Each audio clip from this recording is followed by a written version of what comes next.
Right now, in this very instant, something extraordinary is happening. You might not fully understand it yet. You might even dismiss it as chance. But there's a reason your eyes are reading these words at this precise moment in your life. Think about it for a second.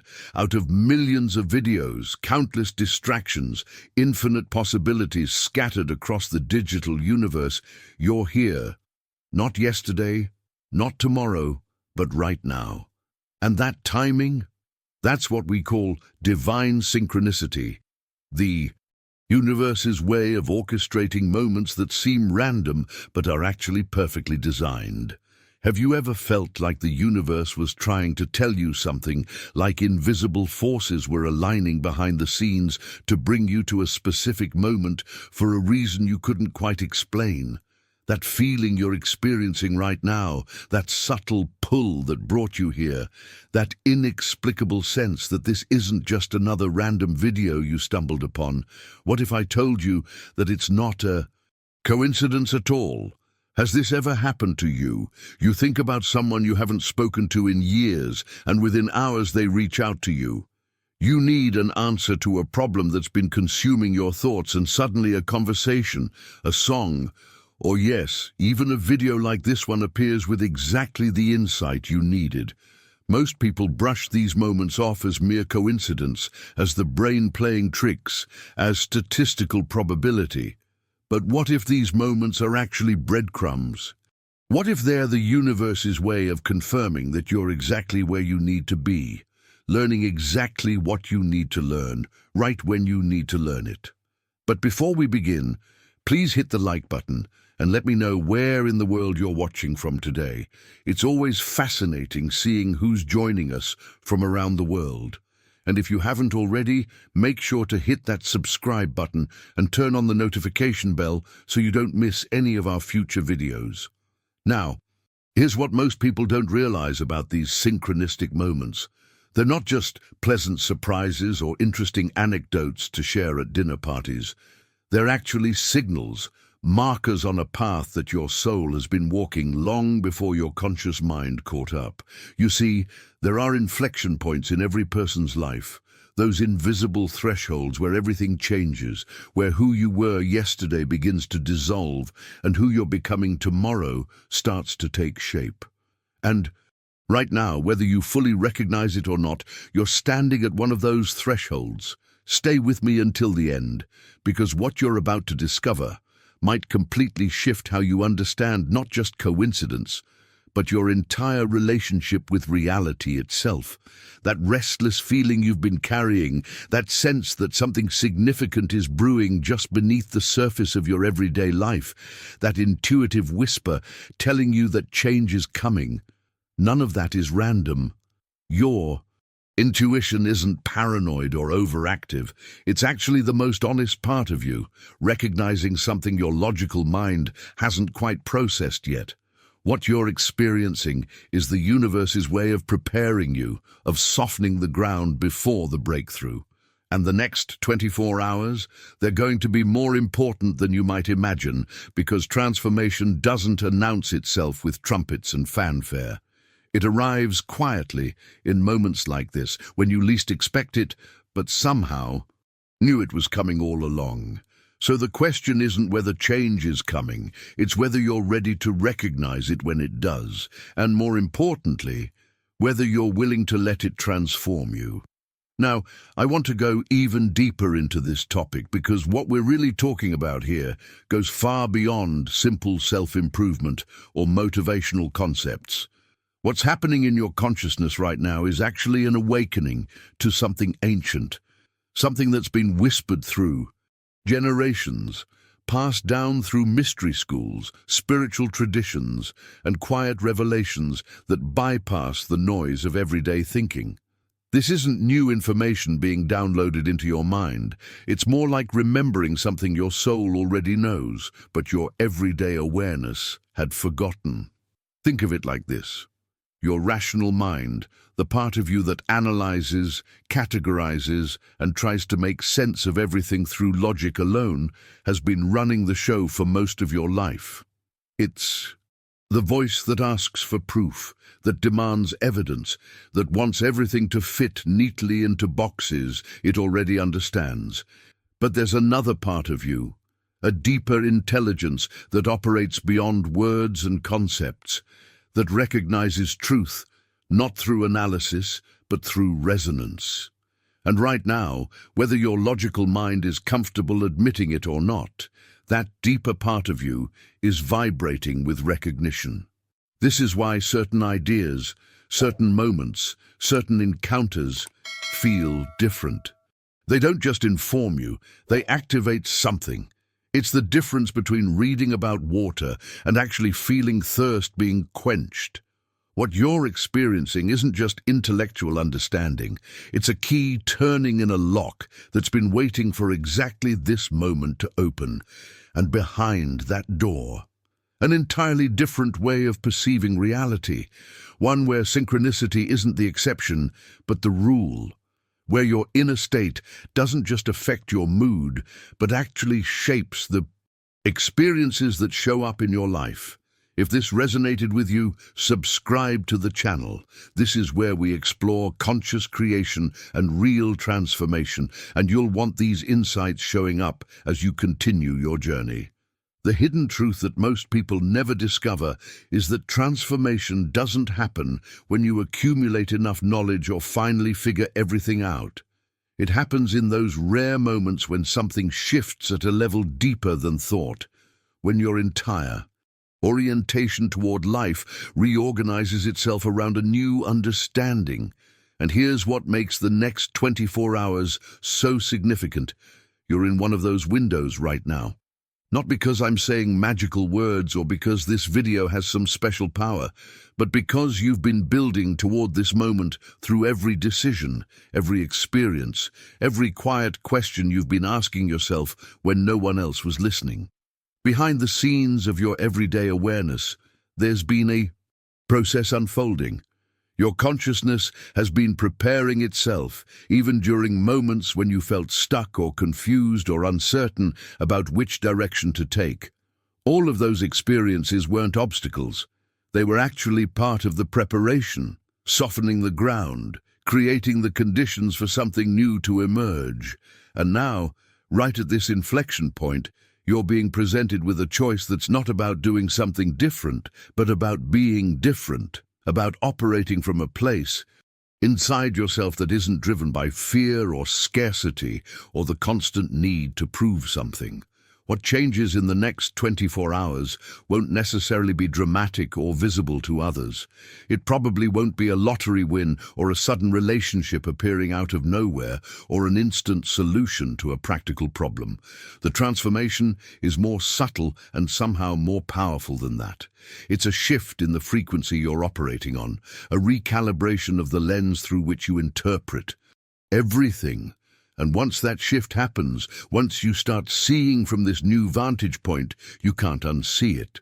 The old patterns, the old limitations, the old stories you told yourself about what's possible, they start to lose their grip, not because you're fighting them, but because you're simply outgrowing them. This is the journey that every awakening consciousness goes through, not the journey of acquiring more, but the journey of remembering what was always true. Your soul doesn't need convincing. It already knows. It's been nudging you toward this moment through every synchronicity, every inexplicable feeling, every time reality seemed to wink at you with a coincidence too perfect to ignore.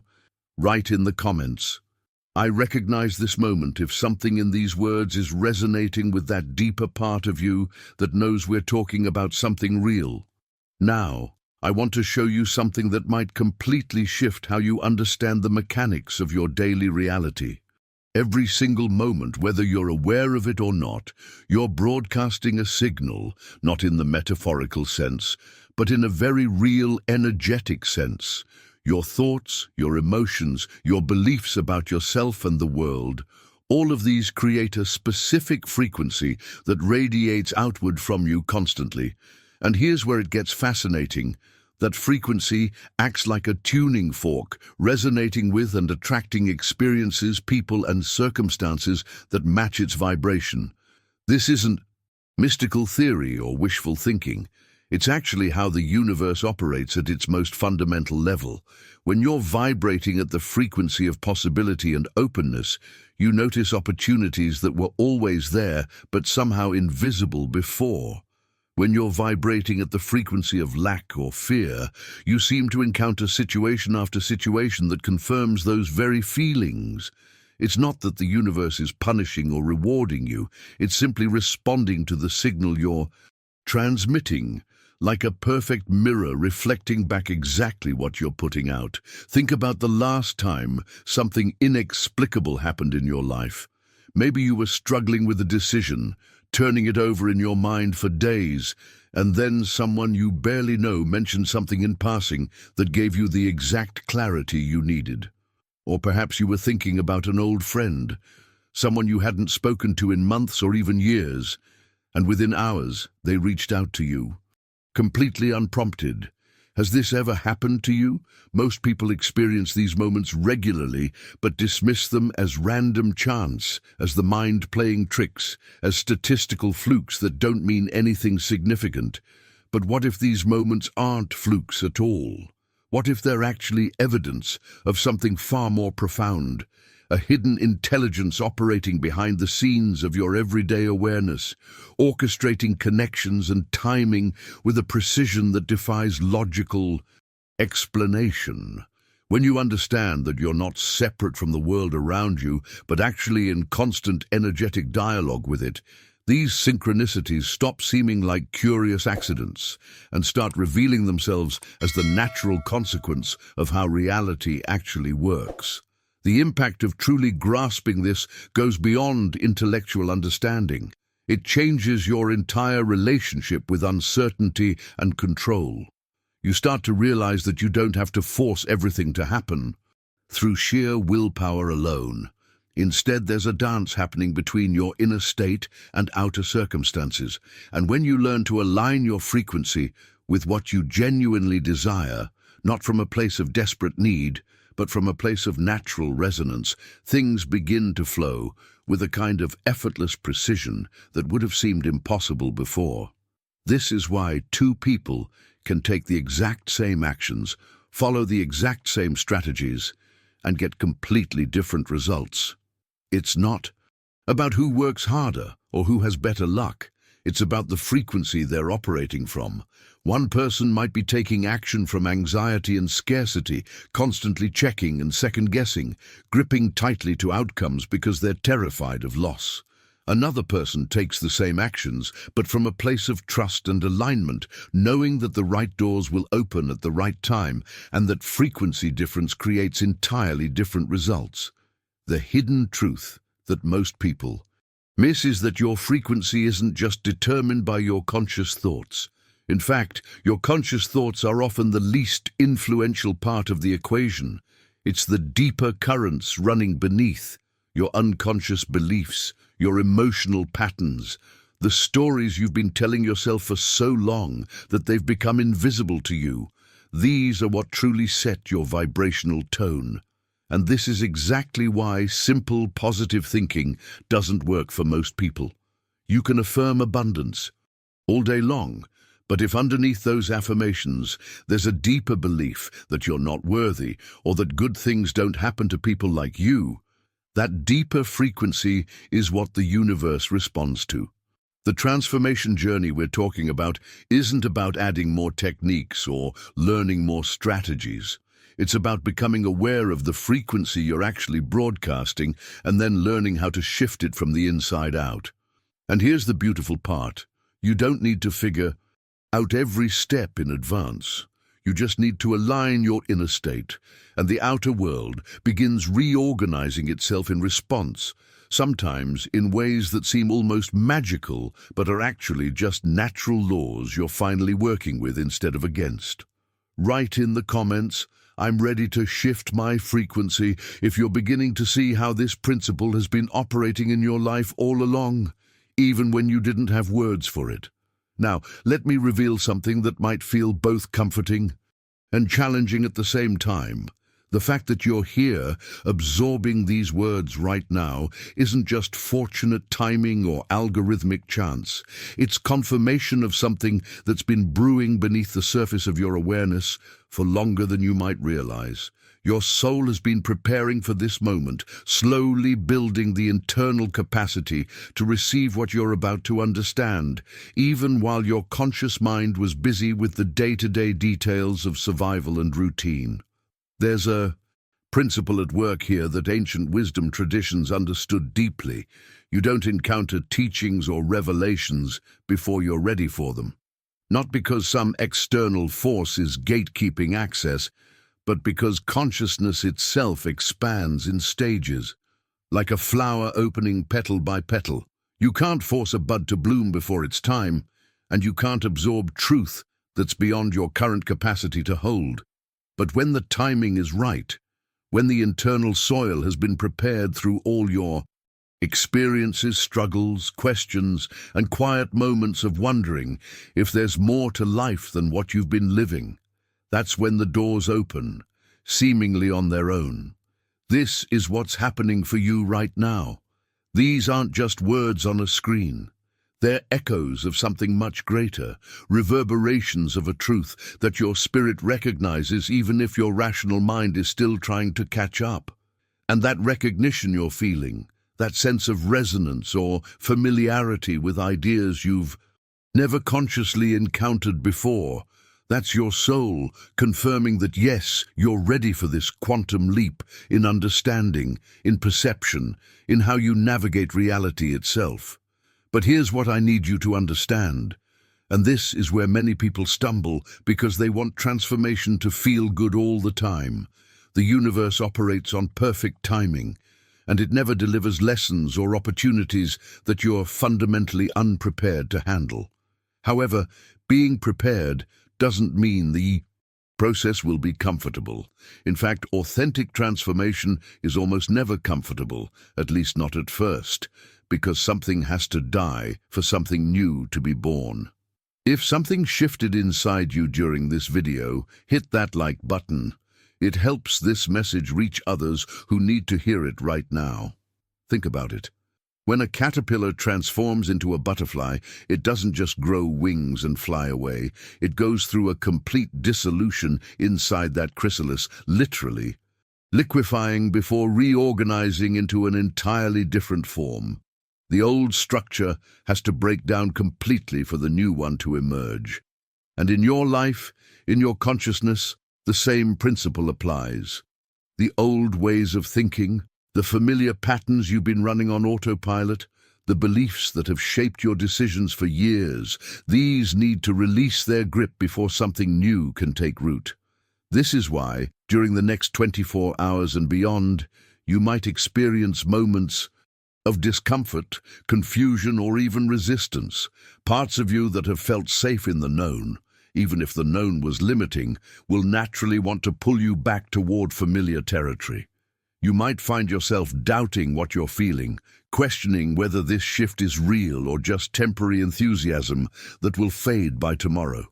Old fears might surface more intensely than usual, not because you're going backward, but because they're coming up to be released, like toxins being purged from a system that's finally strong enough to let them go. The journey of transformation requires something most people aren't willing to give: the courage to sit with discomfort without immediately running back to what feels safe. Behind the scenes of every major breakthrough, every significant shift in consciousness, there's a moment of uncertainty, a space between who you were and who you're becoming where nothing feels solid. And that space, as uncomfortable as it is actually sacred. It's the void where all possibilities exist, where you're no longer locked into the old patterns but haven't yet crystallized into the new ones. This doesn't mean you should expect suffering or create drama around the process. It simply means that when discomfort arises, when part of you wants to retreat to the familiar stories and strategies that haven't been working but at least feel known, you recognize that impulse for what it is. It's not a sign that you're on the wrong path. It's actually in confirmation that you're on exactly the right one, because real transformation always requires leaving something behind, and the ego doesn't let go without a bit of protest. What you're being invited into isn't a cosmetic change or a temporary mood boost. It's a fundamental reorganization of your inner landscape, and that kind of shift naturally creates some turbulence before the new stability emerges. Write in the comments, "I embrace the transformation," if you're willing to move through whatever discomfort arises, knowing that on the other side of it is a version of yourself you've been waiting to become. Now, here's what most people don't tell you about that discomfort, and this is crucial to understand if you're going to navigate this transformation with grace instead of panic. Behind every moment of uncertainty, behind every uncomfortable sensation of the old falling away, there's something waiting on the other side that makes the entire journey worth it. A freedom so deep, so liberating, that once you taste it, you'll wonder how you ever lived any other way. This freedom isn't about having more money or achieving external success, though those things often follow naturally. It's something more fundamental. It's the freedom from the constant need to control outcomes, from the exhausting habit of trying to force reality to conform to your plans, from the prison of believing that your worth is conditional on meeting certain standards or achieving certain milestones. When you let go of the old versions of yourself, the ones built on fear, on proving something, on trying to be enough, what emerges is a version of you that doesn't need to fight for worthiness because it knows at a cellular level that worthiness isn't something to earn. It's something you are. The impact of this shift is profound. Decisions that used to paralyze you with anxiety become clearer because you're no longer making them from a place of scarcity or desperation. Relationships change because you're no longer seeking validation or trying to fill internal voids through other people. Work becomes more effective because you're operating from inspiration rather than obligation or fear. And perhaps most importantly, you stop living in constant resistance to what is, which frees up enormous amounts of energy that were previously spent fighting reality or trying to make yourself into someone you're not.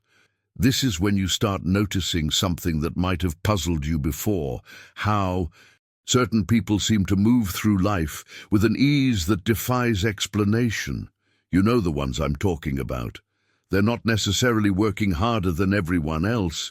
They're not always the most talented or the most connected, yet opportunities seem to find them. Relationships in their lives tend to be nourishing rather than draining. Their health is generally good. Money flows to them with a consistency that seems almost unfair to people who are grinding away without seeing similar results. What's the difference? Is it luck, privilege, some cosmic favoritism that randomly selects certain people for abundance while leaving others to struggle? The hidden truth is far more empowering than that. These people have somehow, either through conscious understanding or through intuitive alignment, tapped into how the universe actually operates.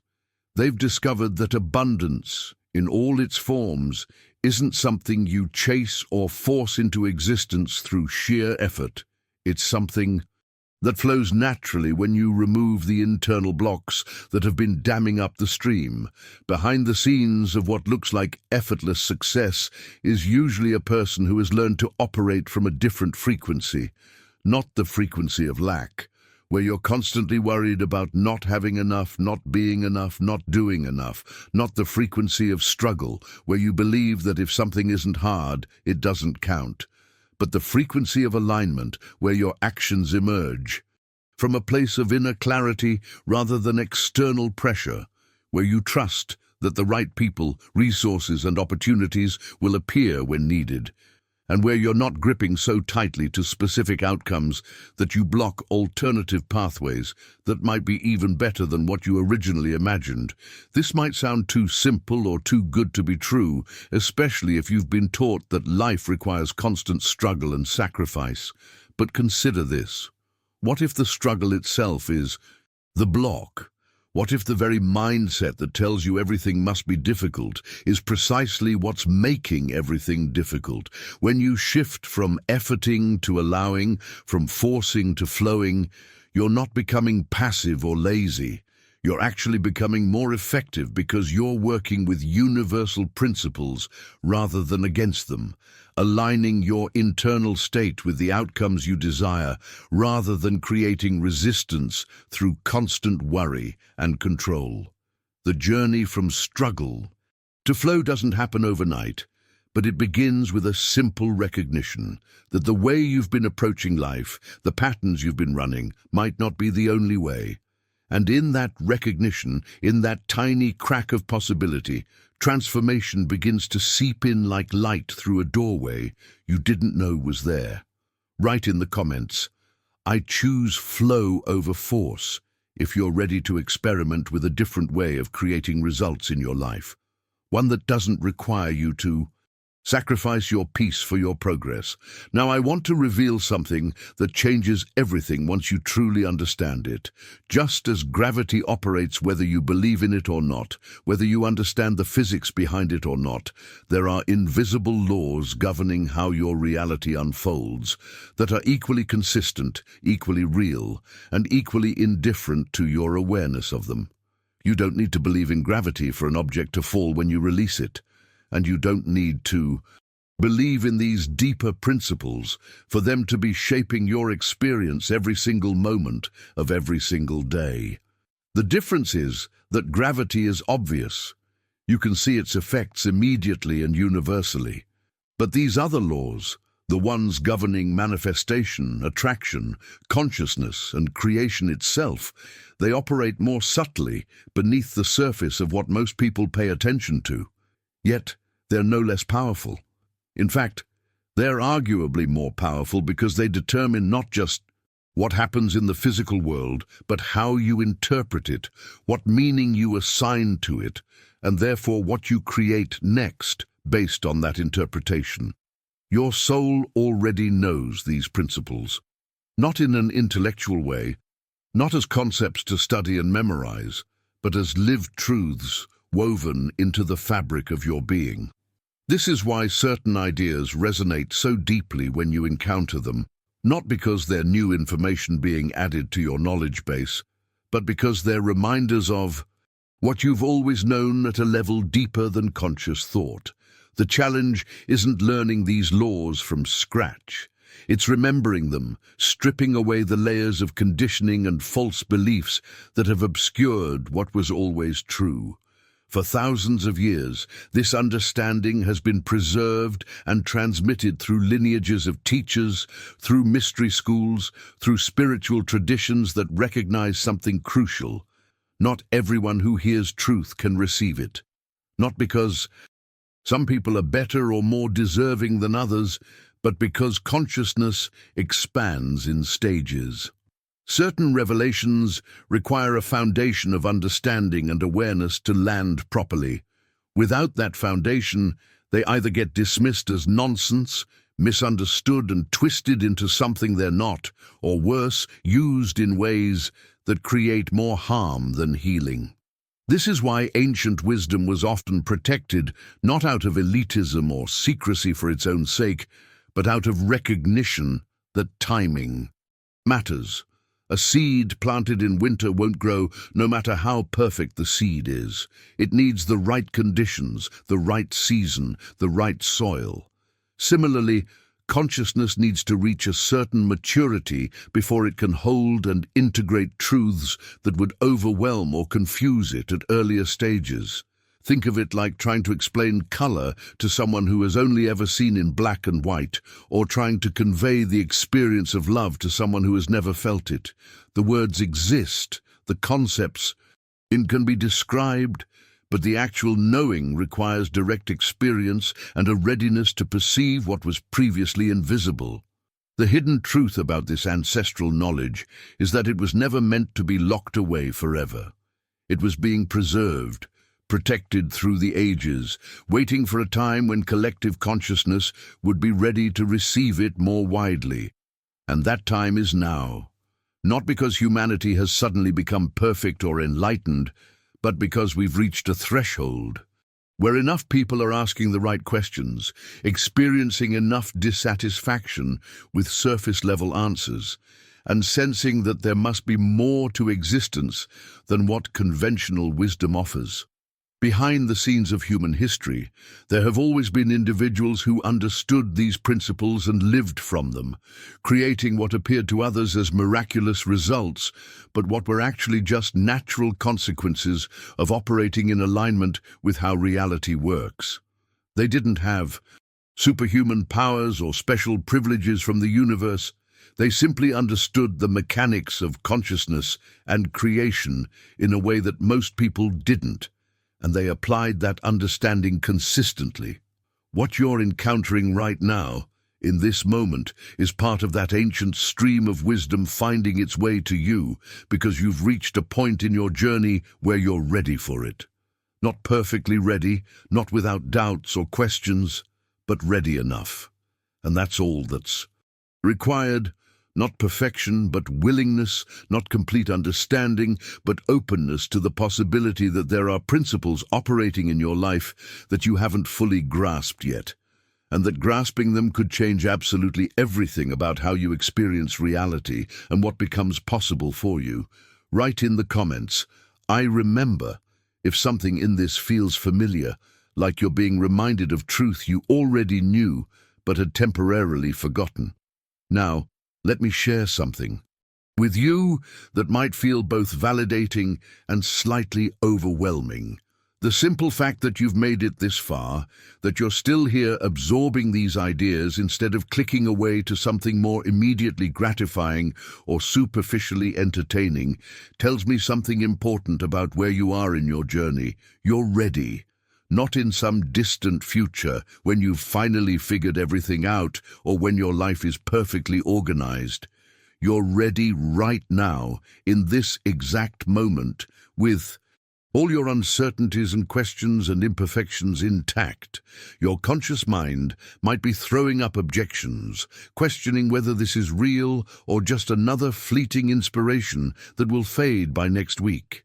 That skeptical voice might be saying, "This sounds too abstract, too esoteric, too different from the practical concerns of daily life." And that's perfectly natural. Your rational mind is doing what it's designed to do, protecting you from disappointment, from false hope, from investing energy into something that might not deliver. But beneath that protective layer of doubt, there's another part of you that's responding to these words with a kind of quiet certainty, a resonance that doesn't need proof or explanation. This deeper knowing doesn't argue with your doubts. It simply recognizes truth when it encounters it, the way your body recognizes water when you're thirsty even before you consciously think about drinking. That recognition is what drew you here, what kept you engaged through ideas that might have seemed strange or unfamiliar at first. The sacred echoes of wisdom that have been traveling through human consciousness for millennia have found their way to you, not through accident, but through that mysterious intelligence we talked about earlier, the one that orchestrates synchronicities and perfect timing with a precision your logical mind can't fully comprehend. What you might not realize yet is that this encounter, this moment of contact with these ideas, will have ripple effects that extend far beyond anything you can perceive right now. We're not talking about a quick fix or a temporary mood shift that lasts until the next challenge knocks you off balance. The transformation journey you're beginning isn't measured in hours or days or even weeks. It's measured in levels of consciousness, in fundamental shifts in how you perceive and interpret reality itself. Think of it like this. When you learn a new language, the first few words don't make you fluent, but they begin a process that eventually allows you to think in that language, to dream in it, to understand nuances that were completely invisible to you before. Similarly, each insight you integrate, each moment of recognition, each time you catch yourself operating from an old pattern and consciously choose differently, these aren't isolated events. They're building blocks of a completely different way of being in the world. The impact unfolds in layers. Initially, you might notice small shifts, a little more clarity in decision-making, slightly less anxiety about outcomes, moments of unexpected synchronicity that make you pause and wonder. But beneath those surface changes, something more profound is reorganizing. Your neural pathways are literally being rewired. The stories you've been unconsciously telling yourself about who you are and what's possible are starting to loosen their grip. The frequency you broadcast is recalibrating, which means the experiences that show up in your life will begin to shift in ways that might surprise you. Behind the scenes of your conscious awareness, this process is already in motion. You can't force it to go faster by trying harder or thinking more intensely about it. Growth happens at its own pace, the way a tree grows, steadily, organically, with periods of visible expansion and periods of deep root development that aren't apparent on the surface but are absolutely essential to the overall structure. Your job isn't to micromanage every aspect of this transformation. It's to remain open, to notice what's shifting, to trust the process even when you can't see immediate results, and to keep choosing alignment over resistance, presence over distraction, truth over comfortable illusion. What makes this journey different from temporary motivation or surface-level self-improvement is that it's not about acquiring something you lack. It's about removing the obstacles that have been blocking your natural state of clarity, power, and connection. You're not becoming someone new. You're remembering who you've always been beneath the layers of conditioning, fear, and limiting beliefs that accumulated over years of trying to fit into systems and expectations that were never designed with your highest potential in mind. Write in the comments, "The journey has begun." If you can feel that something fundamental is already shifting, even if you can't quite put it into words yet. Now I want to show you the exact mechanism through which your internal world creates your external experience, because once you see this clearly, you can never unsee it. The mentality you carry, the fundamental orientation you have toward life, whether you approach each day expecting obstacles or opportunities, whether you interpret challenges as threats or as invitations to grow, whether you see yourself as someone things happen to or someone who participates in creating what happens, this isn't just affecting your mood or your attitude. It's literally determining what reality reflects back to you. This goes so much deeper than the superficial positive thinking that tells you to just smile more and repeat affirmations. We're talking about something more fundamental, something happening at the level of energy and vibration. You are not a solid, separate entity moving through a fixed objective world. You're an energy field in constant, dynamic interaction with other energy fields. Every thought you sustain, every emotion you marinate in, every belief you hold without questioning, these create patterns in your personal energy field that then interact with the larger field around you, attracting resonant experiences and repelling non-resonant ones. This is why two people can walk through the exact same environment and have completely different experiences. One person notices all the reasons why things won't work, sees evidence everywhere of limitation and scarcity, encounters people who seem difficult or unhelpful. Another person moving through that same environment spots opportunities others miss, connects with helpful individuals seemingly by chance, and experiences a kind of flow where things fall into place with surprising ease. The external world didn't change. The mentality through which it was being filtered and interpreted changed everything. The hidden truth here is that you're always creating your reality, but most of the time you're doing it unconsciously, automatically, based on programming that was installed years or even decades ago. The beliefs you absorbed from family, culture, past experiences, trauma, moments of rejection or success, All of these formed a kind of default operating system that runs in the background, shaping your perceptions and responses without you even realizing it's happening. And that operating system, that fundamental mentality, is broadcasting a signal that the universe responds to with mathematical precision. Behind the scenes of what you think of as random events or circumstances beyond your control, there's actually a perfect correlation between your internal state and your external experience. Not always immediately, not always in obvious ways, but the correlation is there if you learn to look for it. This is why changing your mentality isn't just about feeling better, though you will feel better. It's about fundamentally altering what becomes possible in your life, what opportunities you can perceive, what actions feel natural. To take what kind of people and situations you magnetize toward you. Now here's where it gets challenging, and this is the part most people aren't prepared for. There's a specific phase in this transformation process that's deeply uncomfortable, a moment that few recognize when they're in the middle of it.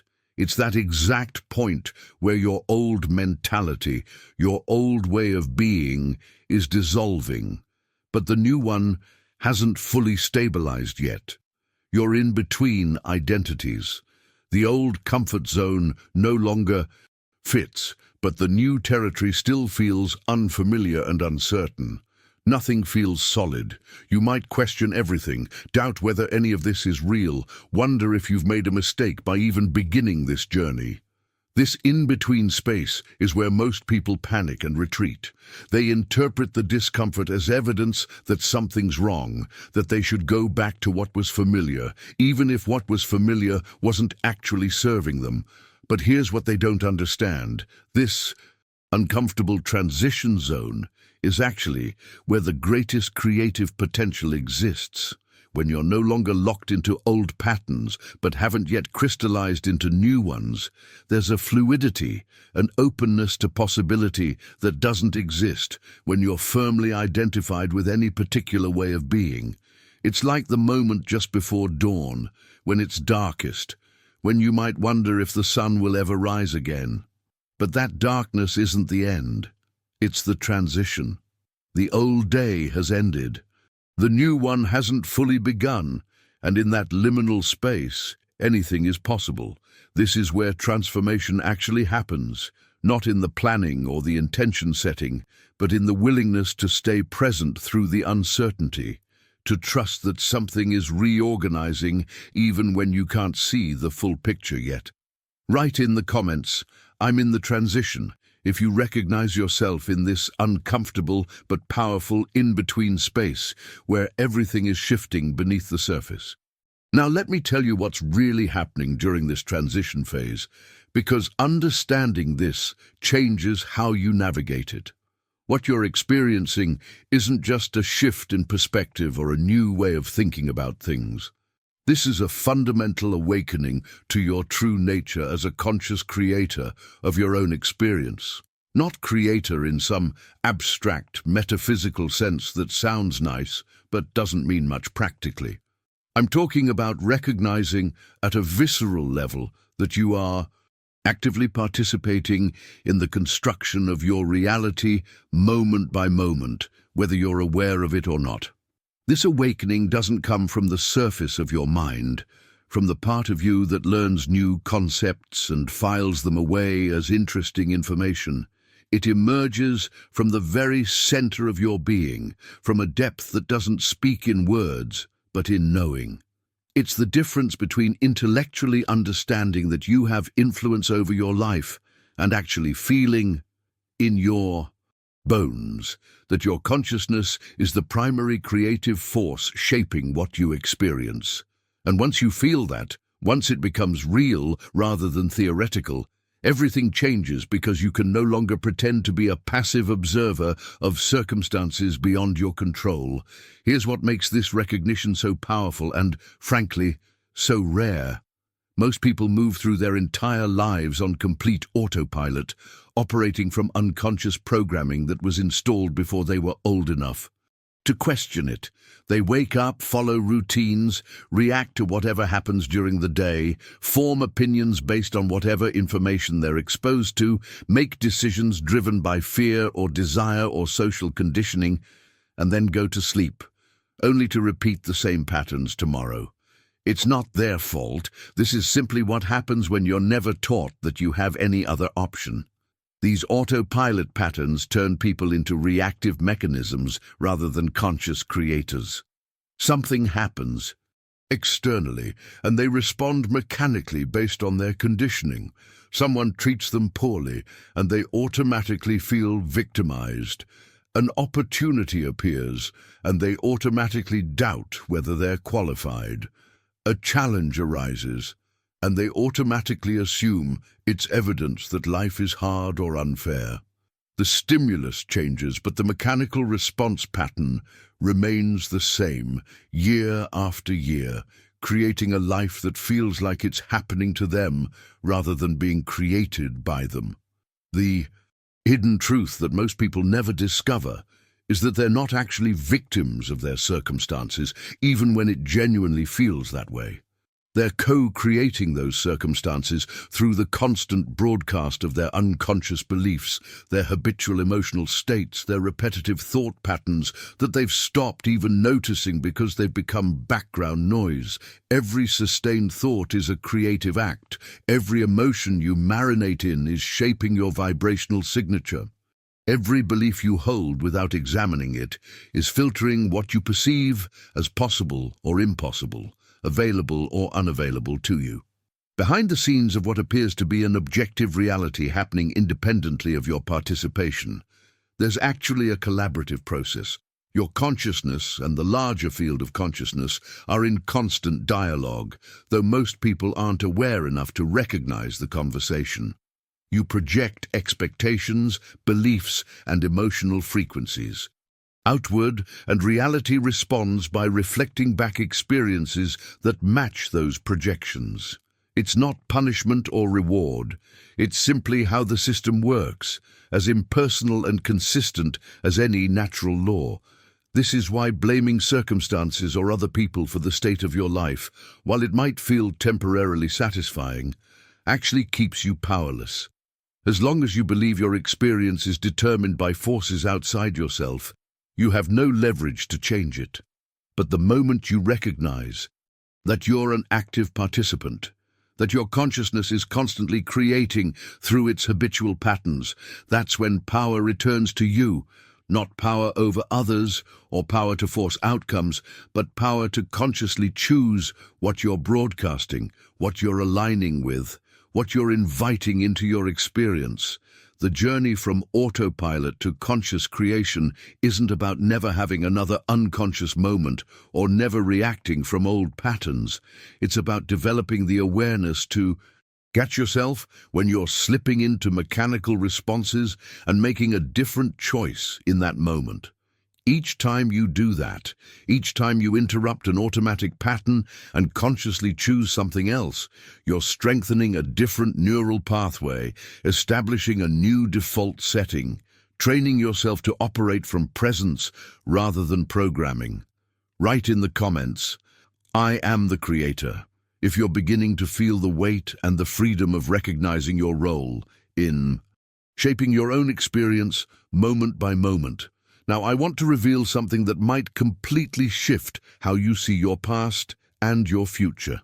Behind the scenes of your daily life, while you're focused on tasks and responsibilities and just getting through the day, there's an immense creative power that you've been exercising constantly, every single moment, without realizing it. You've been creating all along, the life you're living right now, with all its patterns and recurring themes, isn't something that happened to you randomly. It's something you've been actively, though unconsciously, generating through the combined force of your habitual thoughts, your dominant emotions, and your underlying beliefs about yourself and reality. The problem isn't that you lack creative power, you've never lacked it. The problem is that you've been using this power unconsciously in scattered, disorganized, and often contradictory ways. Part of you wants abundance, while another part fears it. Part of you desires connection, while another part protects itself from vulnerability. Part of you dreams big, while another part whispers that you should be realistic and not get your hopes up. These internal contradictions create a mixed signal, a garbled broadcast that produces confused, inconsistent results in your external experience. But imagine for a moment what becomes possible when you take that same creative power, which has always been yours, which you've been wielding your entire life without conscious direction, and start using it deliberately, when all the scattered fragments of your intention align in the same direction, when your thoughts, emotions, beliefs, and actions start supporting each other rather than working at cross purposes. The impact isn't just additive, like adding more fuel to a fire. It's exponential, like focusing scattered light through a lens until it becomes powerful enough to burn through obstacles that seemed solid and immovable before. This is where the law of correspondence becomes crucial to understand, because it's operating in your life whether you're aware of it or not. Just like gravity doesn't stop working because you're not thinking about it, this principle of correspondence between your inner world and outer world has been functioning with perfect consistency since the moment you were born. As within, so without. As above, so below. Your external circumstances are always, without exception, corresponding to your internal state, not necessarily in obvious or immediate ways, but the correlation is there when you develop eyes to see it. The hidden truth that changes everything is recognizing that your external world is essentially a mirror. It's reflecting back to you, with remarkable accuracy, the dominant frequency of your inner world. Not the words you say or the intentions you occasionally set, but the actual vibration you're living in most of the time, the beliefs you hold in your subconscious, the emotional atmosphere you create within yourself day after day. When you understand this, when you really get it at a deep level, you stop arguing with the mirror and start changing what's being reflected. Most people spend their entire lives trying to rearrange the external world, trying to fix the reflection while leaving the source unchanged. They want better relationships, but don't work on becoming someone who shows up differently in relationships. They want more abundance, but continue operating from a mentality of scarcity and fear. They want meaningful opportunities, but maintain beliefs about their own limitations that block them from even recognizing opportunities when they appear. And then they wonder why, despite all their effort and struggle, the fundamental patterns remain the same. This law of correspondence isn't arbitrary or mystical. It's as reliable and predictable as any physical law you've ever encountered. When you align your inner world, your thoughts, emotions, beliefs, expectations, with what you genuinely want to experience externally, the outer world has no choice but to reorganize itself accordingly. Not instantly, not always in the exact form you expected, but the shift happens because you've changed the template from which your reality is being generated. The journey you're on right now is about learning to work with this law consciously instead of violating it unconsciously. It's about recognizing that you have immense creative power that's been operating behind the scenes all along, and choosing to direct that power with clarity and intention rather than letting it run wild based on whatever programming happens to be active in any given moment. And here's the beautiful part. You don't have to create this power or earn it or become worthy of it. You already have it. You've always had it. You just need to become conscious of how you're using it. Write in the comments, "I see the mirror," if you're starting to recognize the correspondence between your internal patterns and the external experiences that keep showing up in your life. Now let me clarify something that gets lost in a lot of spiritual conversations, because when people hear the word vibration, they often dismiss it as abstract or too esoteric to be practical. But your vibration isn't some mystical, untouchable energy floating around you like an invisible aura. It's biology. It's chemistry. It's the actual measurable state of your nervous system, the hormones coursing through your bloodstream, the neural pathways that fire most frequently in your brain, the tension or ease you carry in your muscles, the rhythm of your breathing, the quality of your sleep, the coherence or chaos in your heart rate variability. When you habitually think anxious thoughts, your body produces cortisol and adrenaline. When you regularly experience gratitude or appreciation, your system generates oxytocin and serotonin. These aren't just feelings. They're physical substances that alter your cellular function, change how your DNA expresses itself, and literally transform the electromagnetic field your heart generates. That field, by the way, extends several feet beyond your physical body and can be measured by scientific instruments. So when we talk about vibration, we're talking about something tangible, something real, something that has actual impact on how you interact with the world around you, your predominant emotions, the ones you return to most often throughout the day. Create a baseline frequency that becomes your default setting. If you spend most of your time in worry, frustration, or resignation, your body adapts to that state. Your nervous system treats it as normal, and that becomes the signal you're constantly broadcasting. If you cultivate states of curiosity, appreciation, or peaceful determination more consistently, your entire biological system recalibrates around that different frequency. And here's what matters: the world responds differently to these different signals, not because the universe is playing favorites, but because you're literally a different person operating from a different state when your internal chemistry changes. The mirror effect we talked about earlier becomes even clearer when you understand vibration as biology. If you don't like what you're experiencing in your current reality, if relationships feel difficult, if opportunities seem scarce, if you keep encountering the same frustrating patterns, regardless of how much you try to change your circumstances, it means there's something in your internal vibration, in your actual biological and emotional state, that's attracting or creating precisely those experiences. This is where people get defensive, and I understand why. It sounds like blame, like you're being told everything is your fault. But that's not what this is about at all. This isn't punishment. This isn't karma coming to get you. This is simply ignorance of how universal laws work, and ignorance in this context isn't an insult. It just means you weren't aware of the mechanics operating beneath the surface. You can't be blamed for not knowing something you were never taught. But now that you're becoming aware, now that you're seeing how the system actually functions, you have the opportunity to work with it instead of unknowingly working against it. Behind the scenes of your conscious awareness, these laws have been operating with perfect consistency your entire life. When you were vibrating at the frequency of lack, you attracted experiences of scarcity.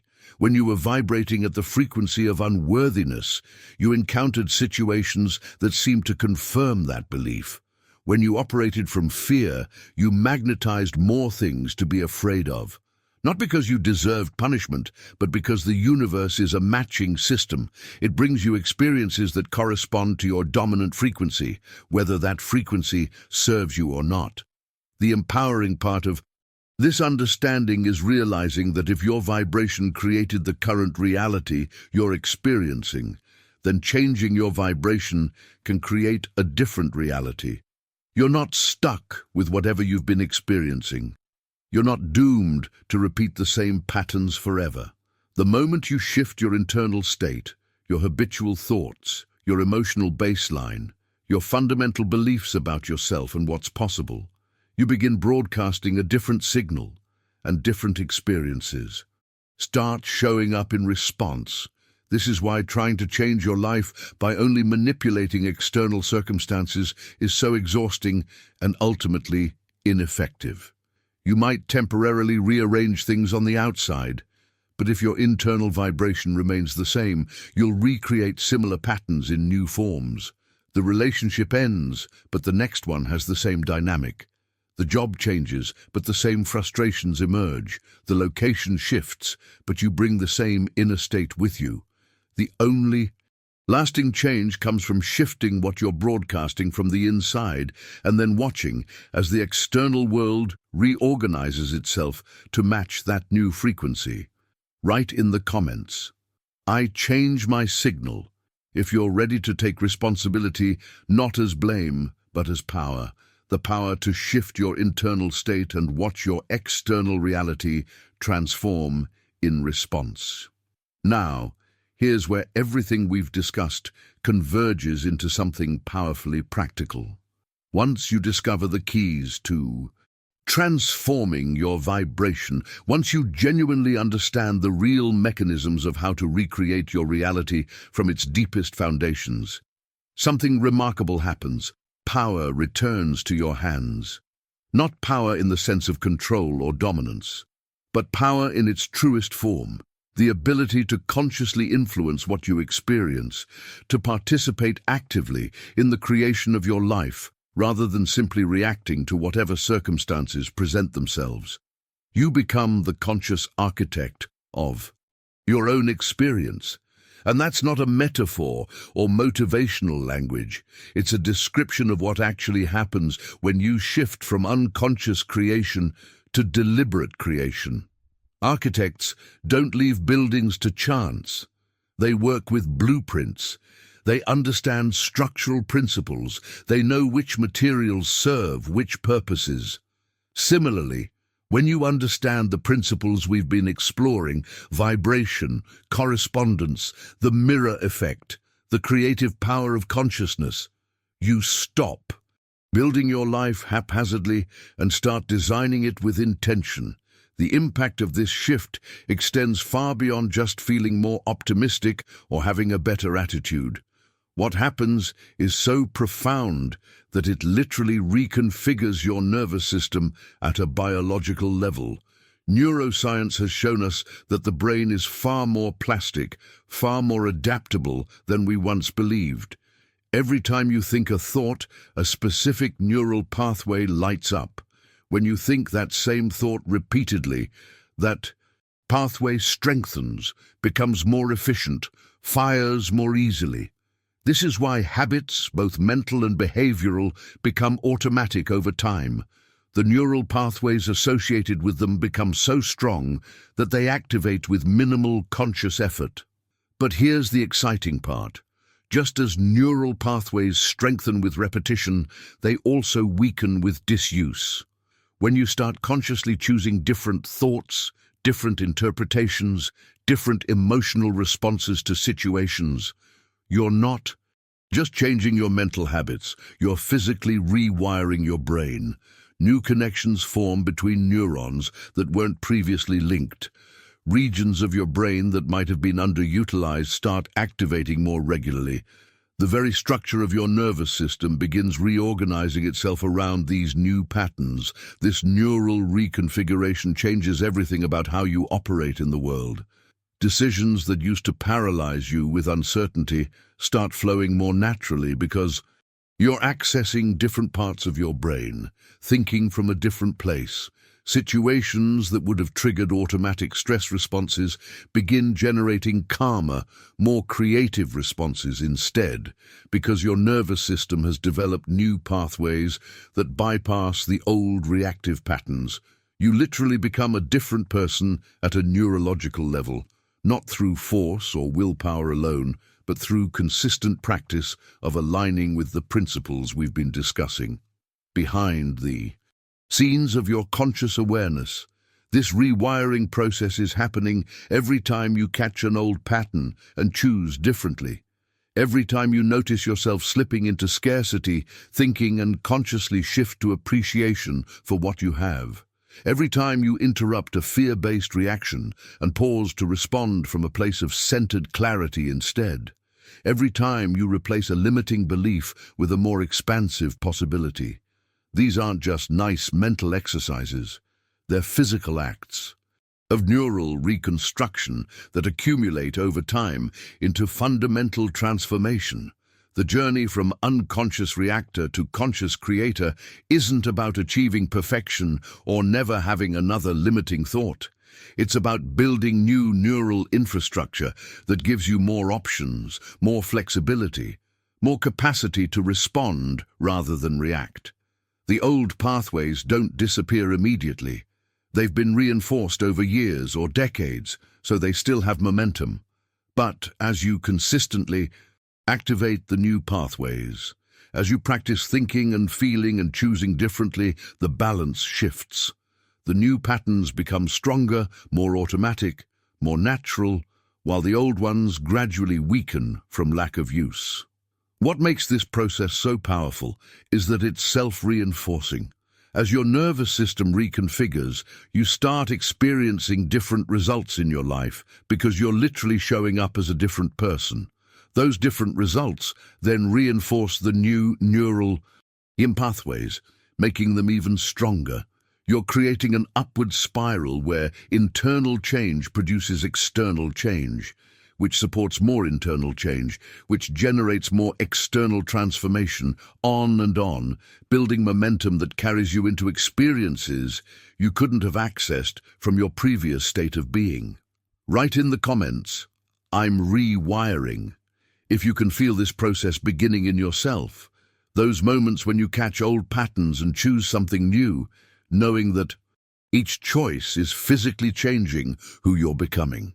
Now, I want to address something that might have been nagging at you while we've been talking about transformation and shifting your reality. You might be wondering if this means the entire world around you is supposed to suddenly change overnight. If walls are going to move, or money is going to appear out of nowhere, or difficult people in your life are going to spontaneously become kind and supportive. And when that doesn't happen in some dramatic, obvious way, you might assume none of this is working.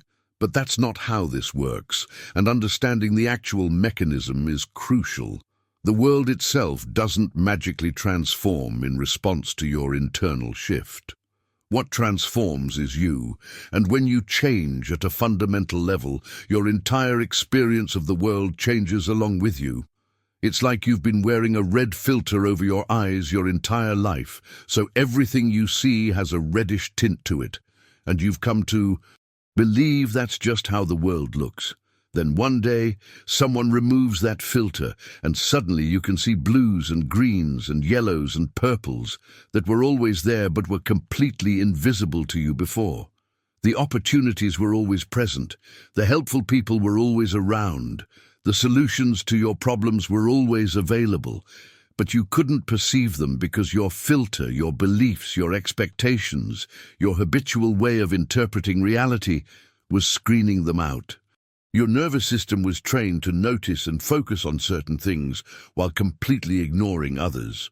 So you kept experiencing the same limited version of reality, not because that's all that existed, but because that's all you were capable of perceiving from your previous state of consciousness.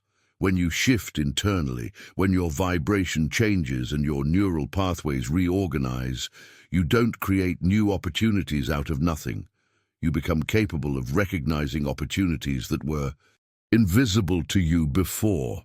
You don't make people behave differently toward you through some mystical power. You show up differently, you interpret their behavior through a different lens, and often your changed energy naturally elicits different responses from them.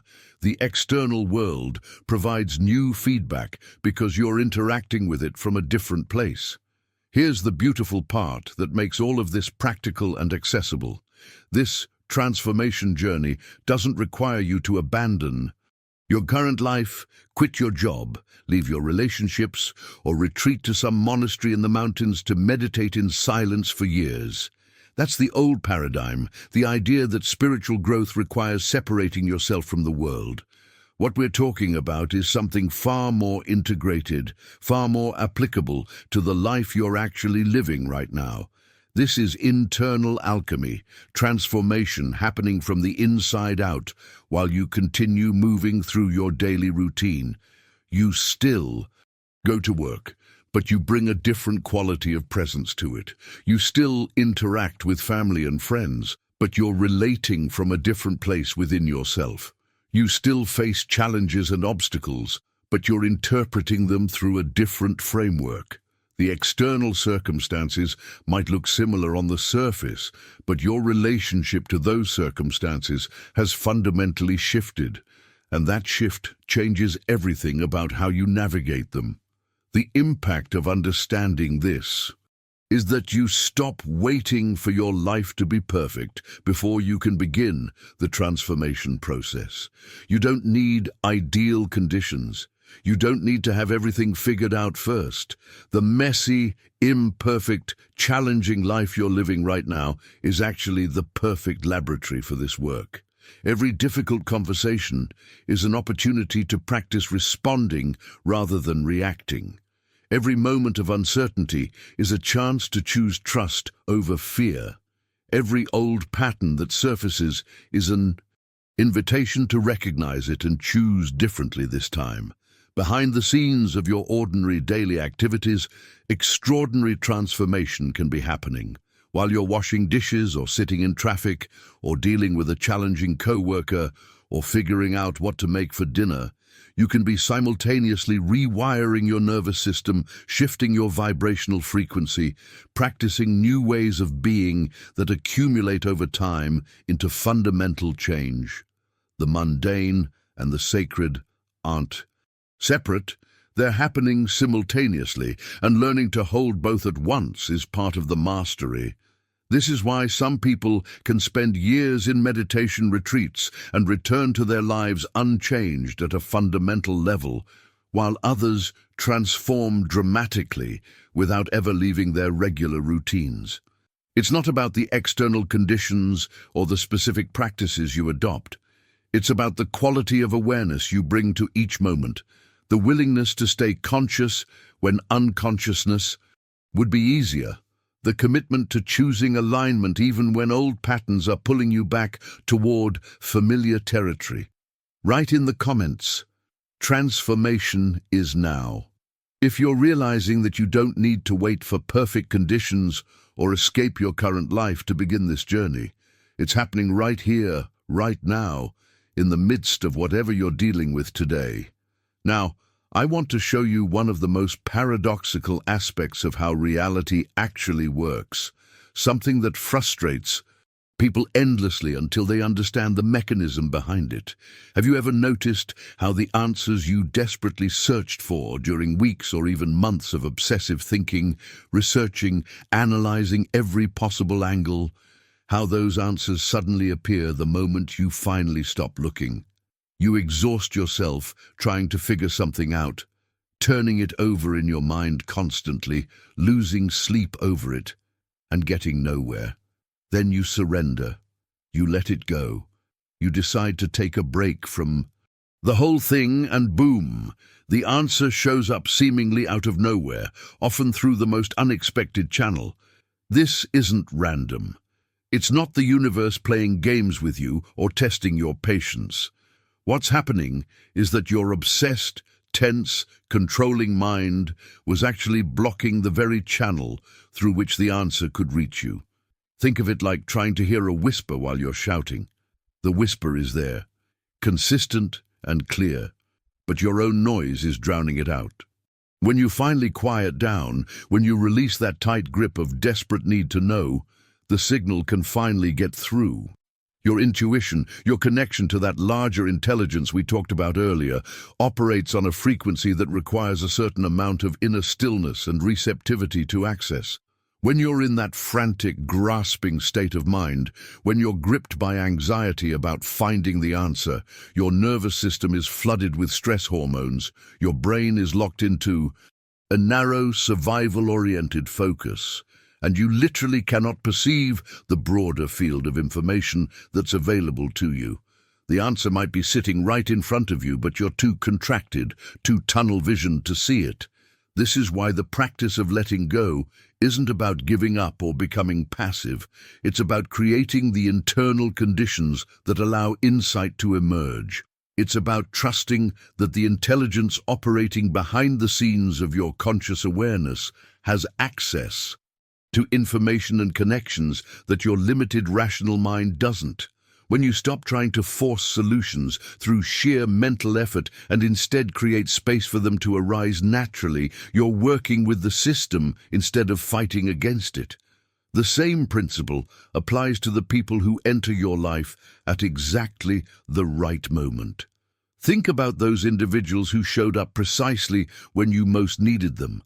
The friend who reached out just when you were feeling most isolated, the mentor who appeared right when you were ready to learn what they had to teach, even the difficult person or enemy who challenged you in ways that, looking back, forced you to grow in directions you never would have chosen voluntarily. That timing, that impeccable synchronicity that defies logical explanation, isn't luck or coincidence.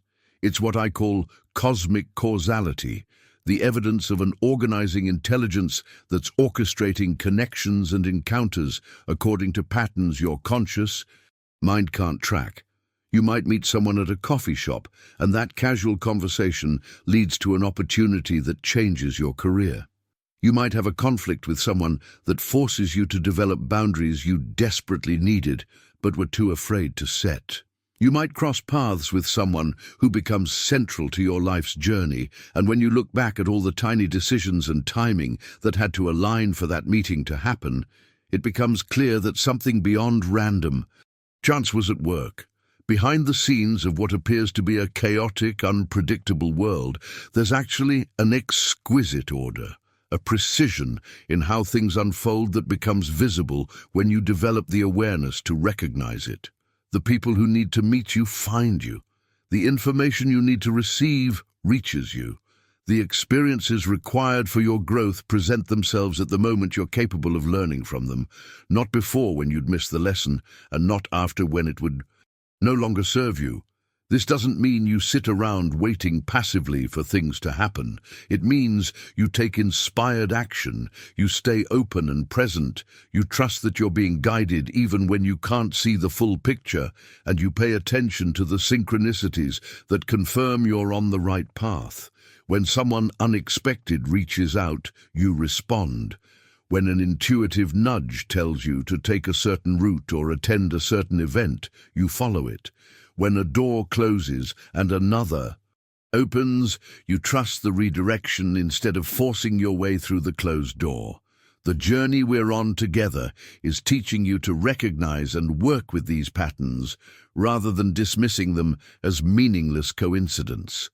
Because once you start seeing the cosmic causality at work in your life, once you notice how perfectly timed everything actually is, you develop a different kind of trust. Not blind faith, but trust based on direct observation of how reality operates when you're paying attention. Write in the comments, "I trust the timing," if you're beginning to see the perfect orchestration behind events in your life that you once dismissed as random chance. Now, I want to clarify something crucial about this cosmic causality we've been discussing, because it's easy to misunderstand it as some kind of arbitrary magic or selective divine favor, as if the universe is sitting in judgment, deciding who deserves blessings and who doesn't. That's not how this works at all. What we're dealing with is an impersonal law, as consistent and predictable as electricity. When you flip a light switch, the electricity doesn't care if you're a good person or a bad person, if you've been working hard or hardly working. If the conditions are right, the circuit is complete, the power source is connected, the light turns on.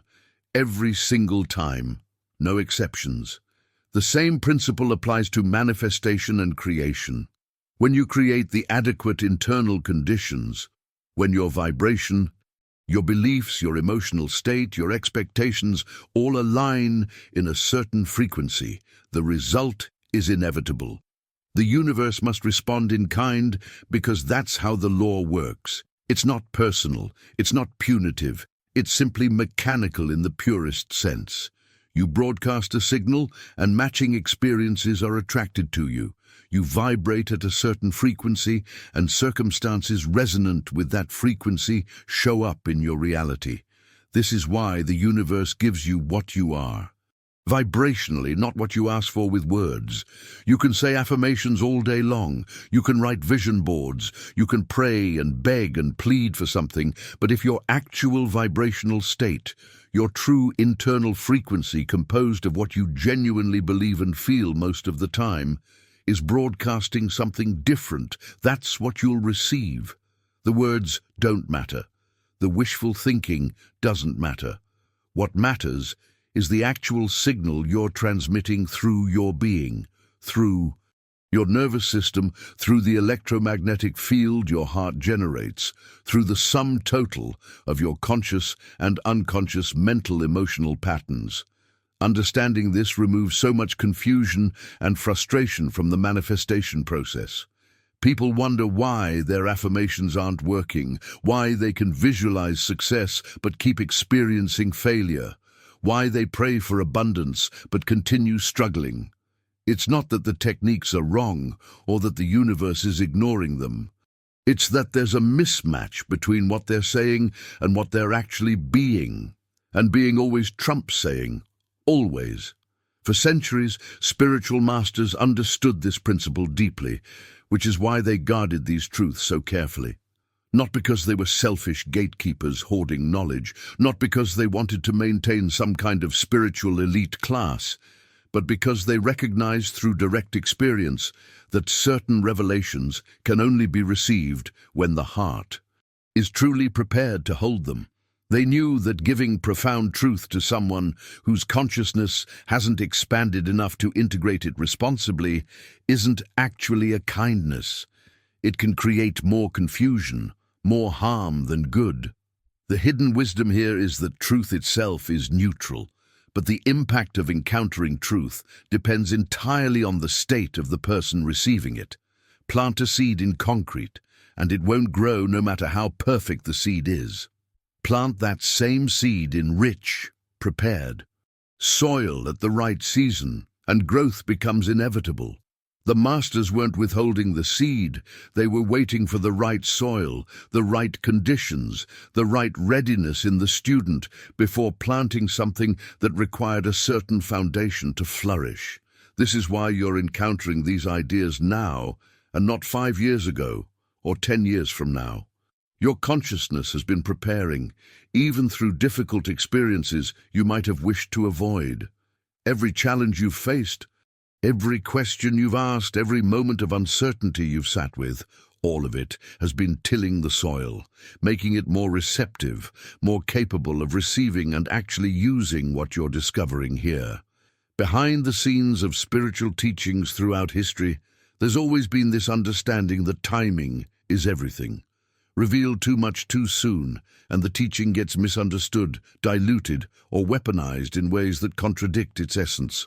Wait for readiness, and the same. Teaching lands with perfect clarity, transforms the recipient, and becomes a living truth rather than dead information. The masters weren't playing games with seekers.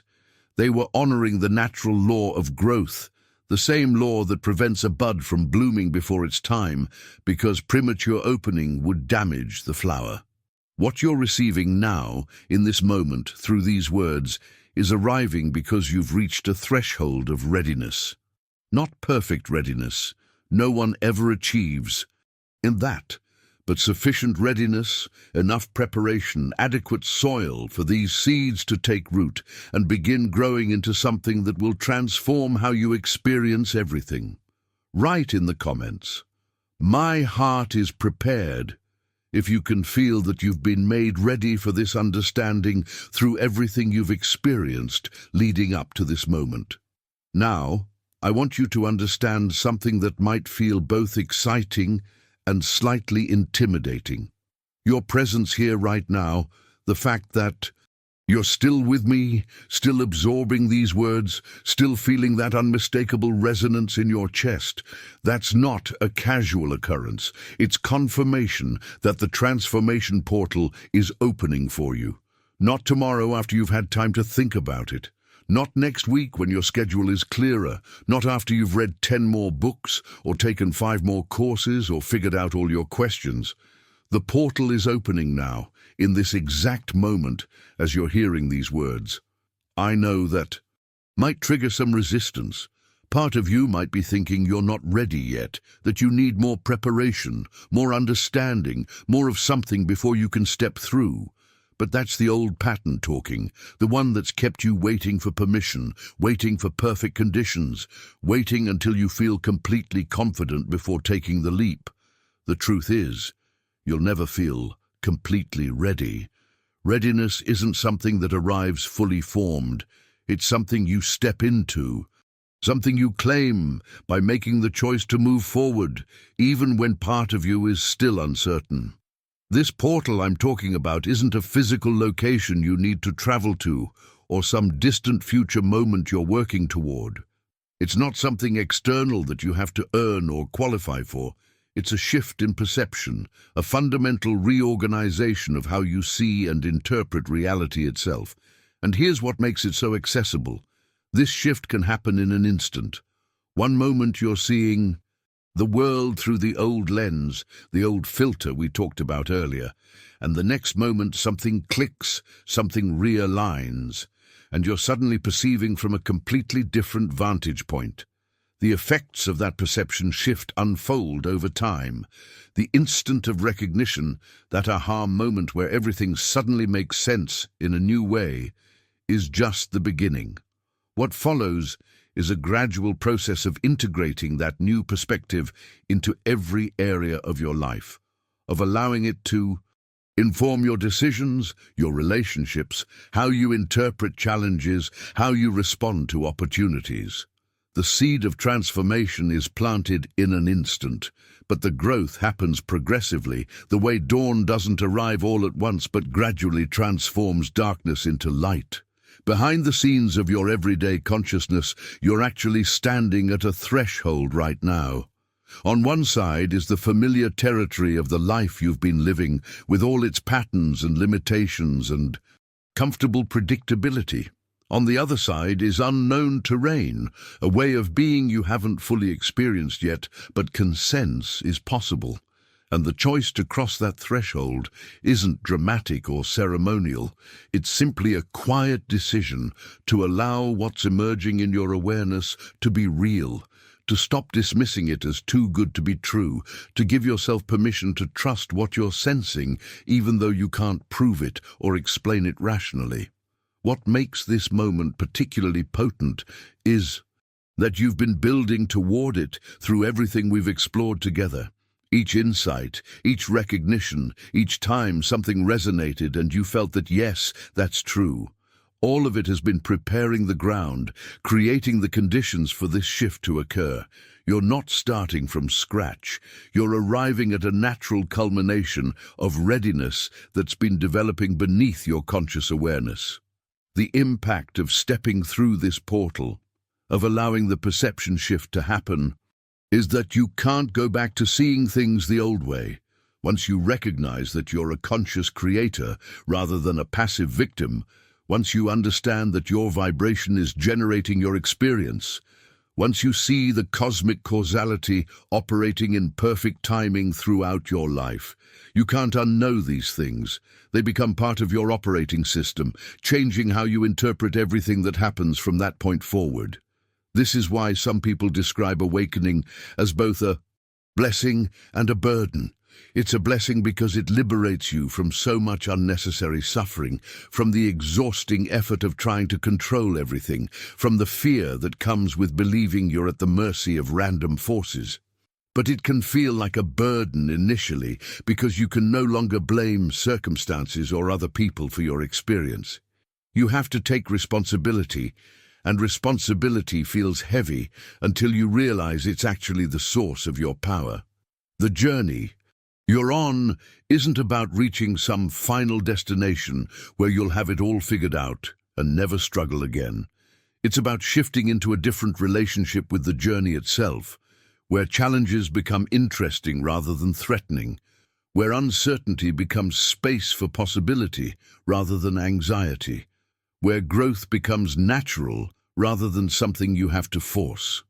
Write in the comments, "I step through," if you're ready to allow this perception shift to happen, to cross The threshold from who you've been into who you're becoming, even though you can't see every detail of what lies ahead. Now, I want to reveal something that might completely reframe every struggle you've ever experienced. Every limitation that's held you back, every blockage that's frustrated your progress, every moment when you felt insufficient or incapable or simply not enough, all of it, without exception, has been the result of one fundamental error. Not a moral failing, not some cosmic punishment, not evidence that you're fundamentally flawed. It's been the result of forgetting. You forgot your true nature as a powerful creative being, and in that forgetting, you adopted an identity that was never actually yours. Think about this carefully, because it changes everything. You weren't born feeling limited. You weren't born believing that life is hard, or that you're not worthy of abundance, or that transformation is only for special people with rare gifts. Those beliefs, those limitations were learned. They were absorbed from your environment, inherited from well-meaning but unconscious people around you, installed through experiences that you interpreted in particular ways because you didn't yet understand how reality actually works. Layer by layer, year by year, you built up this false identity, this costume of limitation that you eventually came to believe was who you really are. Imagine for a moment that you were born a lion, but through some strange circumstance, you were raised among sheep from the very beginning. You grew up watching sheep, imitating sheep, learning sheep behaviors. Everyone around you was a sheep, so naturally you assumed that's what you were too. You learned to bleat like them, to graze like them, to fear the wolf like them, to follow the flock without question. And because you were surrounded by this reality every single day, it never occurred to you to question whether this identity was actually true. You became so convinced you were a sheep that you lived your entire existence according to sheep limitations, never accessing the power and strength that was always inherently yours. But then one day, you happened to see your reflection in a still pond. And for the first time, you actually look at yourself clearly. You see the claws, sharp and powerful.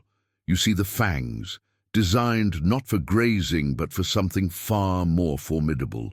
You see the mane, the muscular build, the eyes of a predator, not prey. And in that moment of recognition, everything you believed about yourself shatters. You weren't a sheep at all. You never were. You were always a lion who had simply forgotten, who had been conditioned to identify with something fundamentally different from your true nature. This isn't just a nice metaphor. This is precisely what's happening to most human beings. We're born as powerful creative consciousness, capable of shaping our reality, connected to an infinite source of wisdom and possibility. But we're raised in systems, educational, cultural, familial, that teach us we're limited, separate, small, dependent on external circumstances for our well-being and success. We're taught to follow the herd, to not stand out too much, to accept the consensus reality, even when something deep inside us knows there's more available. The impact of this conditioning is that we forget who we actually are. We adopt the sheep mentality, the victim consciousness, the belief that we're at the mercy of forces beyond our control, and we live from that place, wondering why we feel so powerless, why our roar sounds like a bleat, why we can't access the strength and clarity we somehow sense should be ours. It's not that we lack these qualities, it's that we've forgotten we possess them. Behind the scenes of your conscious awareness, beneath all the conditioning and limiting beliefs and false identities you've accumulated, your true nature has been waiting patiently. It never went anywhere. You can't actually become something you're not at the deepest level. You can only forget what you are and live as if the forgetting were truth. And the beautiful, liberating reality is that what was forgotten can be remembered. The lion doesn't need to become a lion.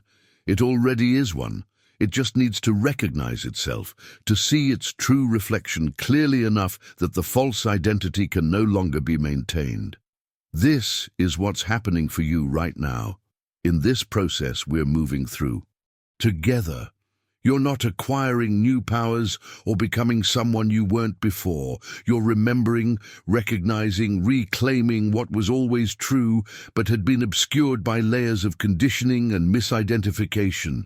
Write in the comments, "I remember who I am," if you're beginning to feel that lion within you stirring, recognizing that the limitations you've accepted were never actually yours to begin with.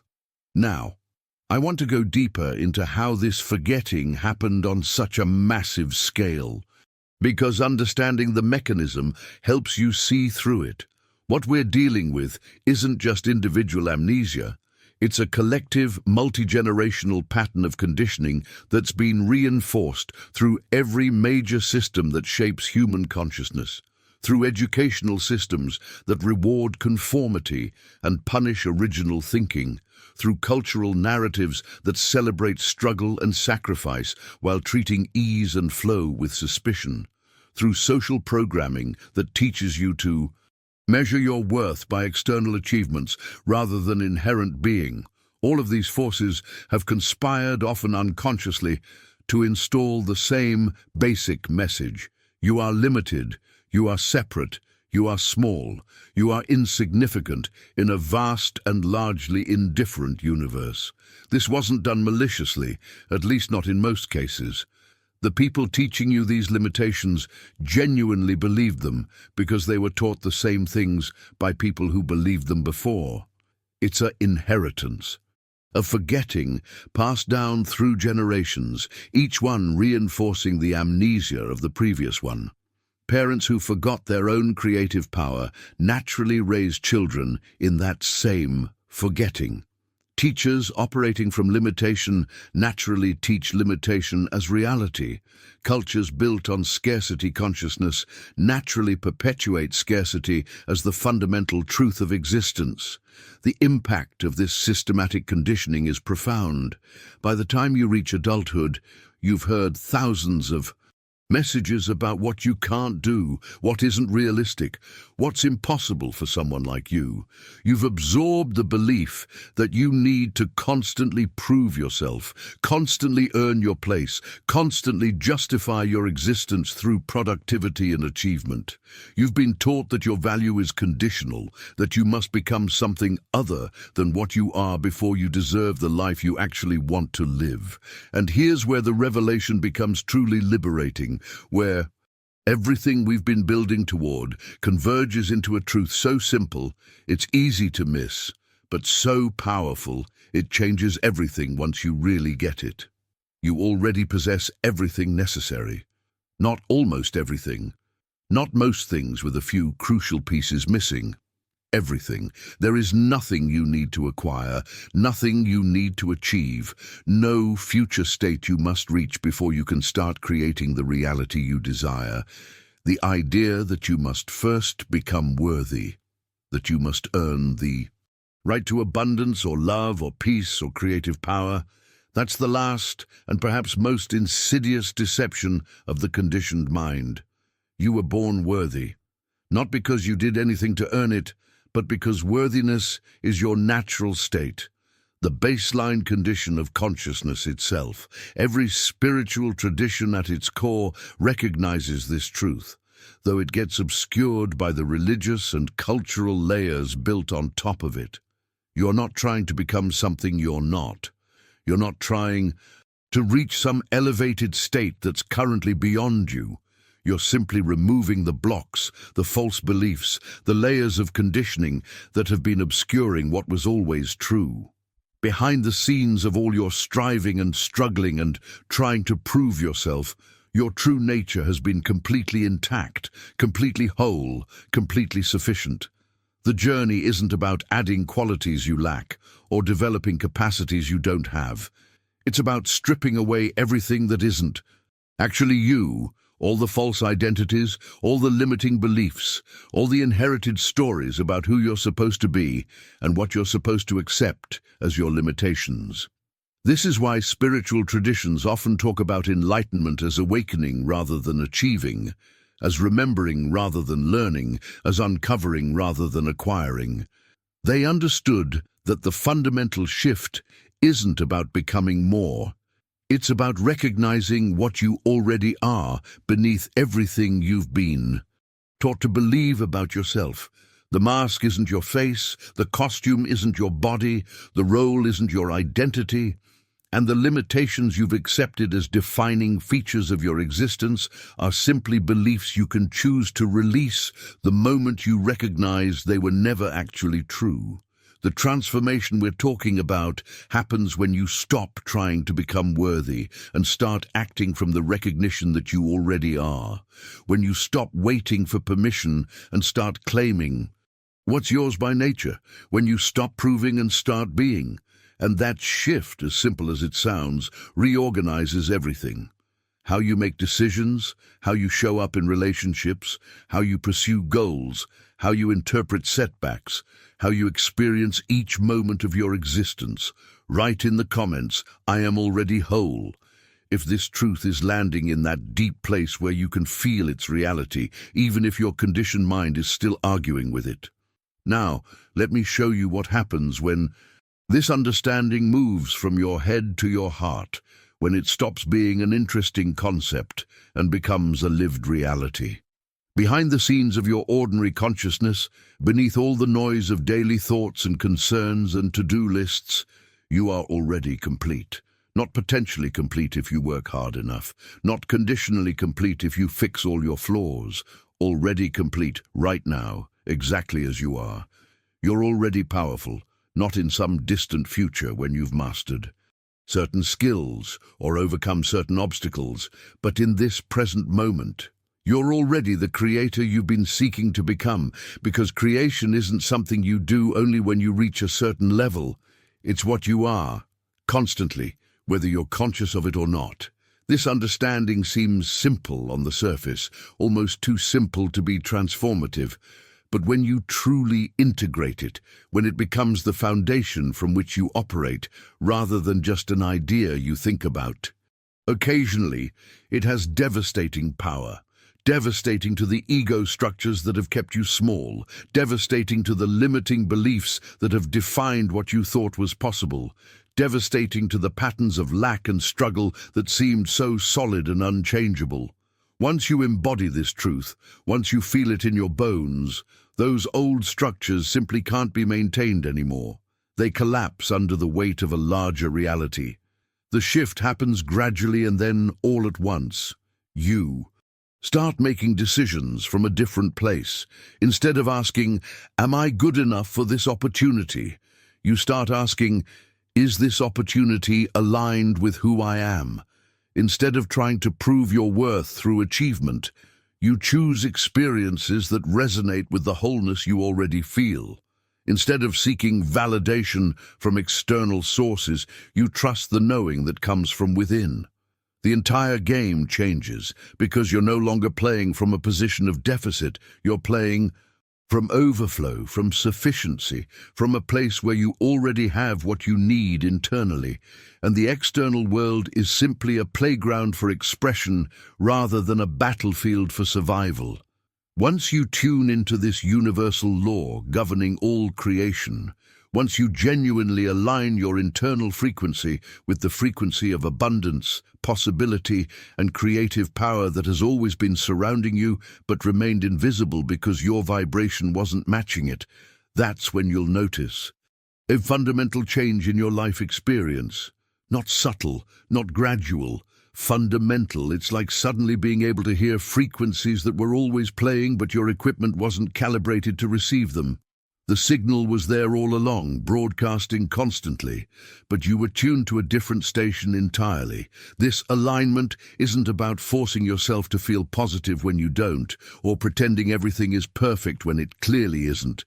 It's about recognizing that there are multiple frequencies available at any given moment, and you have the power to consciously choose which one you attune yourself to. When you're focused on what's missing, you're tuning into the frequency of lack. When you're focused on what's present, even if it's just the breath in your lungs or the ground beneath your feet, you're tuning into the frequency of abundance. Both frequencies exist simultaneously. The question is which one you're giving your attention to, which one you're amplifying. Through your awareness. Behind the scenes of every moment, there's a choice being made about where to place your focus, what meaning to assign to your circumstances, what story to tell yourself about what's happening. Most people make these choices unconsciously, automatically running the same patterns they've always run. But when you become conscious of this process, when you realize you're not locked into any particular frequency, that you can shift your internal state regardless of external conditions, that's when true freedom emerges. Not freedom from challenges or difficulties, but freedom in how you meet them, how you interpret them, what you allow them to mean about you and your life. The journey from unconscious frequency to conscious alignment is the work of transformation. It's not about reaching perfection or never having another negative thought. It's about developing the awareness to notice what frequency you're operating on in any given moment and the skill to shift it.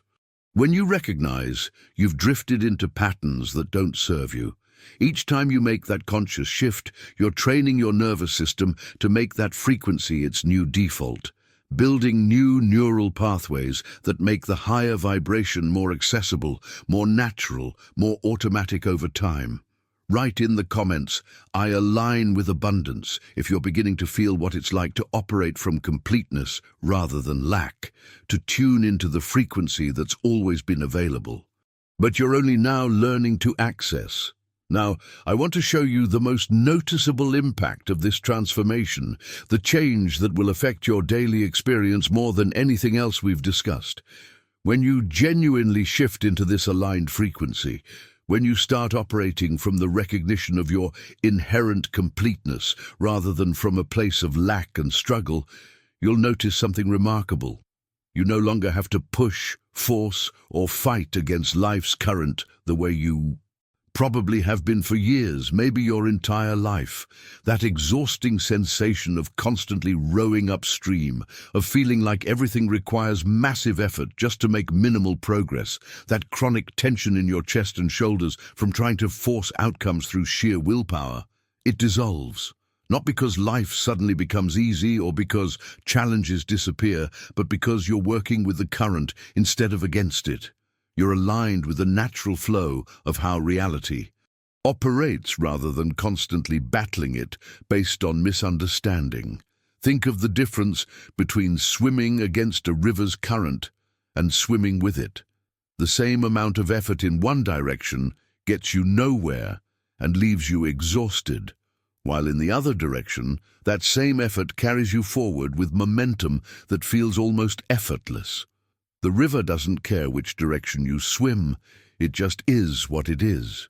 But your experience of swimming changes dramatically based on whether you're working with it or against it. Most people spend their entire lives swimming upstream without realizing there's another option. They've been taught that struggle equals worthiness, that if something isn't hard, it doesn't count, that ease is somehow suspicious or unearned. So they keep pushing, forcing, grinding, wondering why they're so tired all the time, why results are so hard to sustain, why success feels more like survival than celebration. They're not lazy, they're not doing anything wrong. They're just swimming in the wrong direction relative to how the current flows, and no amount of effort can make that strategy sustainable. When you shift into flow, when you align with the principles we've been exploring, action doesn't stop. It just changes quality entirely. You still move, you still create, you still pursue what matters to you. But the movement comes from inspiration rather than desperation, from alignment rather than anxiety, from trust rather than fear. And actions taken from that place have a different effect. They're more efficient, more effective, more likely to produce results that actually satisfy you rather than leaving you feeling empty even after achievement. Behind the scenes of this shift from effort to flow is a fundamental reorientation of where you're sourcing your power from. When you're in effort mode, You're trying to make things happen through personal force alone, as if you're the only agent in the universe and everything depends on your ability to control outcomes. When you're in flow mode, you recognize that you're participating in a larger intelligence, that your role is to align with what wants to emerge through you, rather than forcing your small agenda onto reality. You become a co-creator rather than a solo fighter, and the difference in how that feels is profound. And here's what brings everything full circle. What makes all of this immediately accessible rather than some distant goal you're working toward? The only point of power that ever exists, the only moment where you can actually plant new seeds in your subconscious garden, the only instant where your breath can recalibrate your nervous system and shift your frequency, is this precise present moment. Not yesterday, which exists only as memory, not tomorrow, which exists only as imagination. This eternal now, this exact instant you're experiencing as you hear these words, this is where all transformation happens. Every time you notice you've drifted into past regrets or future anxieties, and you consciously bring yourself back to now, you're exercising the most important muscle you have, the muscle of presence. And presence is the gateway to everything we've discussed. You can't change your vibration in the past. It's already gone. You can't shift your frequency in the future. It hasn't arrived. The only place you have any power is here, in this breath, in this heartbeat, in this moment of awareness that you're aware. This isn't about forcing yourself to be present every single second or feeling guilty when your mind wanders. It's about gently, consistently returning to now whenever you notice you've left. Each return strengthens the pattern, makes presence more natural, more available, more your default state. And from that state of presence, everything else we've explored becomes accessible. The ability to choose your frequency, the capacity to recognize synchronicities, the power to create consciously rather than unconsciously. Write in the comments, I return to now.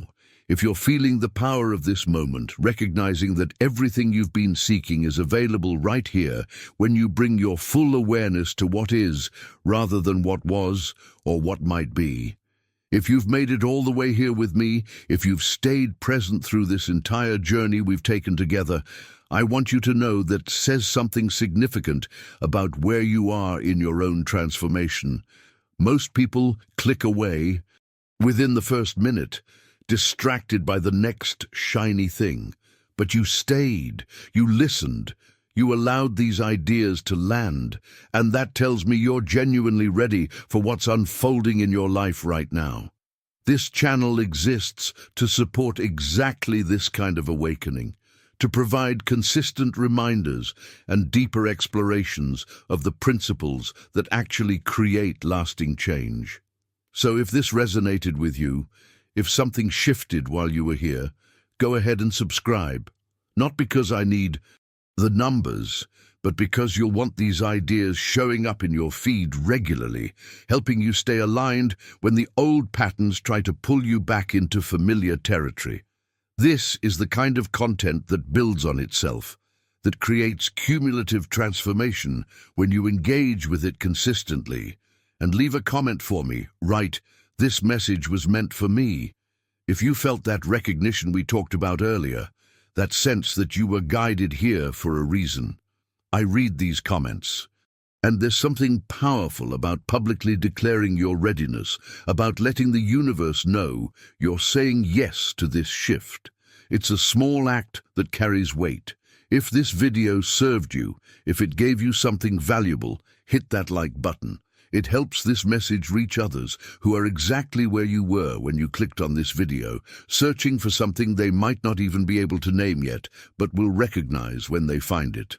There's a video right here that goes deeper into how to maintain this frequency in your daily life, especially when challenges arise that threaten to pull you back into old reactive patterns. Click on it and continue with me over there. The journey doesn't end here.